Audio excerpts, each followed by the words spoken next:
Baik, assalamualaikum warahmatullahi wabarakatuh. Hari ini kita akan membahas pertemuan kedua. Setelah pertemuan pertama kemarin kita telah membahas mengenai pengertian dan juga struktur teks laporan hasil observasi. Pada pertemuan kedua ini kita akan membahas mengenai kaidah kebahasaan teks laporan hasil observasi. Saya bacakan terlebih dahulu KD 3.2 dan 4.2. Untuk KD 3.2 yaitu menganalisis isi dan aspek kebahasaan dari minimal 2 teks laporan hasil observasi berkaitan dengan bidang pekerjaan. Untuk KD 4.2 yaitu mengonstruksikan teks laporan hasil observasi berkaitan bidang pekerjaan dengan memperhatikan isi dan aspek kebahasaan baik lisan maupun tulis. Selanjutnya saya bacakan indikatornya. Indikator 3.2 yang pertama yaitu menganalisis kebahasaan teks laporan hasil observasi. Yang kedua yaitu memodifikasi kesalahan bahasa dalam teks laporan hasil observasi. Dan yang terakhir yaitu menemukan kebahasaan teks laporan hasil observasi. Selanjutnya indikator 4.2. Yang pertama yaitu mengemukakan gagasan pokok dan gagasan penjelas. Indikator yang kedua yaitu menentukan gagasan pokok dan gagasan penjelas. Lalu untuk indikator 4.2 yang terakhir yaitu menyusun teks laporan hasil observasi dengan memperhatikan isi dan kebahasaannya. Oke. Selanjutnya kita masuk ke materi. Yaitu mengenai kaidah kebahasaan teks laporan hasil observasi. Jadi kaidah kebahasaan teks laporan hasil observasi itu ada 4. Yang pertama yaitu kata, frasa, verba, dan nomina. Yang kedua yaitu afiksasi. Yang ketiga kalimat definisi dan kalimat deskripsi. Dan yang terakhir yaitu kalimat simpleks dan kalimat kompleks. Selanjutnya kita bahas satu persatu. Yang pertama yaitu kata, frasa, verba, dan nomina. Nah, kata adalah satuan terkecil di dalam bahasa. Ini contohnya ada kata wayang. Jadi satuan terkecil dalam suatu bahasa itu namanya adalah kata. Nah, selanjutnya yaitu yang lebih tinggi daripada kata yaitu frasa. Jadi gabungan dari beberapa unsur atau gabungan dari beberapa kata dan hanya memiliki satu fungsi. Di sini ada contohnya seni pertunjukan, ada seni dan pertunjukan digabung jadi satu dan hanya memiliki satu fungsi. Ada juga contohnya rumah sakit, ada rumah dan sakit. Itu sebenarnya memiliki makna sendiri-sendiri dan digabung menjadi satu dan hanya memiliki satu fungsi yaitu rumah sakit, itu yang dinamakan frasa. Selanjutnya yaitu nomina. Nomina itu adalah kata benda. Contohnya ada meja, ada lagi HP, buku. Itu bisa dikatakan kata benda atau nomina. Selanjutnya yaitu verba. Verba itu kata kerja. Menyapu, mengepel, mengecat, minum, makan. Itu masuk ke dalam kata kerja atau verba. Lanjutkan. Yaitu kalimat definisi dan kalimat deskripsi.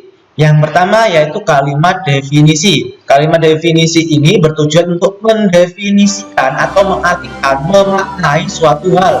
Biasanya kalimat definisi ini ditandai dengan adanya kata adalah, ialah, yaitu.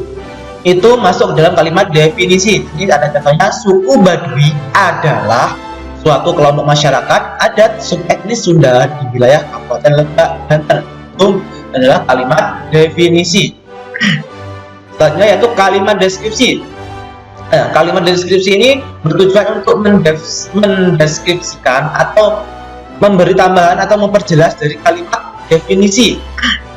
Ini contohnya pakaian suku Baduy dalam pun tidak bergancing atau berkerah. Jadi setelah ada kalimat definisi, itu ada kalimat deskripsi. Seperti itu. Lanjutkan yaitu afiksasi. Apa afiksasi itu?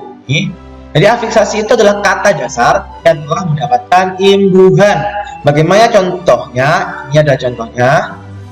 Nah, ini ada kata dasar tunjuk.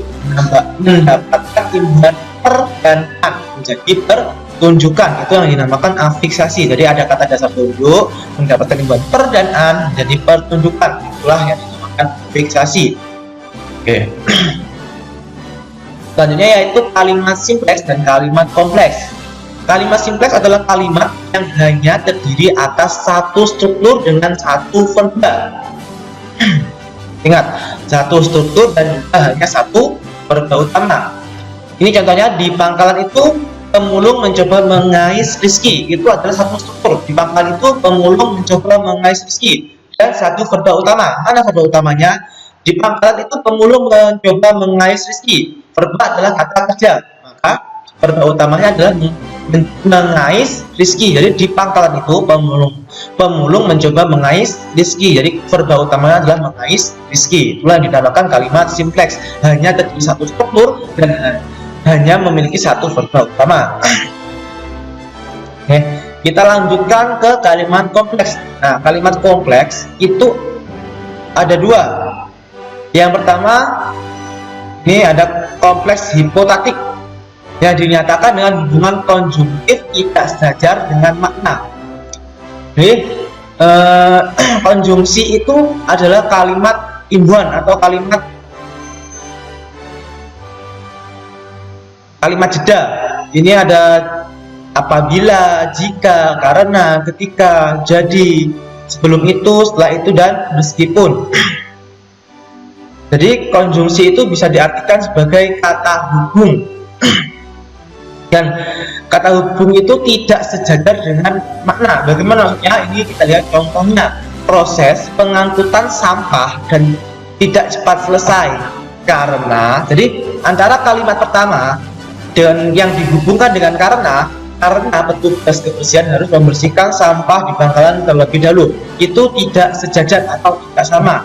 Itu proses pengangkutan sampah tidak cepat selesai karena petugas kebersihan harus membersihkan sampah di pangkalan terlebih dahulu. Itu kalau kompleks hipotatik yang menggunakan konjungtif tidak sejajar.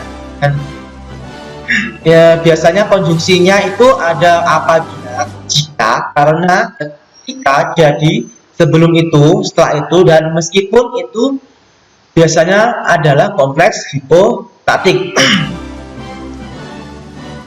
Selanjutnya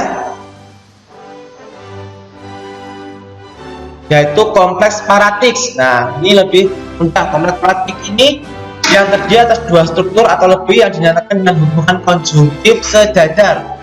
Jika tadi tidak sejajar atau berbeda, sekarang ini menggunakan konjungtif sejajar. Biasanya menggunakan konjungsi dan, tetapi, atau, dan, atau.